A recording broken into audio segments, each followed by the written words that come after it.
ফুচকা খেতে পছন্দ করে না এমন মানুষ কিন্তু খুব কমই পাওয়া যাবে। তার মধ্যে আবার যদি হয় বোম্বে মরিচের ফুচকা, বোম্বে মরিচ দিয়ে টক দিয়ে ফুচকাটা তৈরি করা হয়, তাহলে তো যারা কখনোই খায়নি তারাও কিন্তু একবার খেলে তার ফ্যান হয়ে যাবে। ইলমার স্কুলের সামনে একটা ফুচকাওয়ালা ভাই বসেন। ওনার ফুচকা আমার কাছে মনে হয় পৃথিবীর সেরা ফুচকা।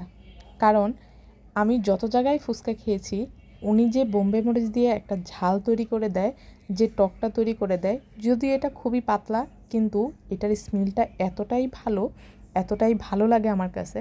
এবং ওনার ফুচকা তৈরির যে উপাদানগুলো আছে সবগুলো একসাথে মিশানোর পরে উনি বোম্বে মরিচ দিয়ে এটাকে মিক্সড করে তারপর উনি ফুচকাটা তৈরি করে। আমি বেশিরভাগ সময় এটা খেয়ে থাকি। এখন আমার কাছে যদিও অনেক ভালো ভালো দোকানের ফুচকা খাওয়া হয়, তারপর আমার কাছে এটাই সবচেয়ে বেশি ভালো লাগে।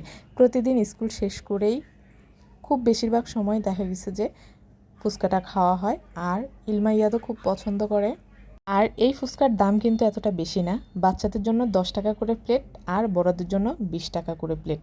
আর আপনি চাইলে 10 টাকা প্লেটেরটাও খেতে পারেন, তবে পরিমাণটা একটু কম আর বেশি হয়।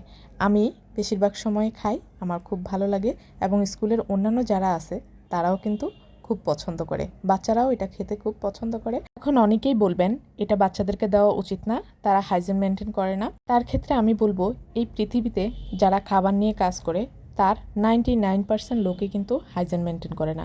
সবাই খাচ্ছে, সবাই আনন্দ করেই খাচ্ছে, খুব মজা করেই খাচ্ছে। ওইসব চিন্তায় মাথায় নিয়ে বসে থাকলে খাওয়া হবে না, মজাও নেওয়া হবে না। তাই আমি সব কিছু বাদ দিয়ে আগে নিজের খাবারটা খেয়ে নেই, পরে সকল চিন্তা ভাবনা হবে। এখন আমার এই কথার পরিপ্রেক্ষিতে যদি আপনাদের কোনো মন্তব্য থেকে থাকে তাহলে অবশ্যই কমেন্টস করে জানাবেন। আল্লাহ হাফিজ।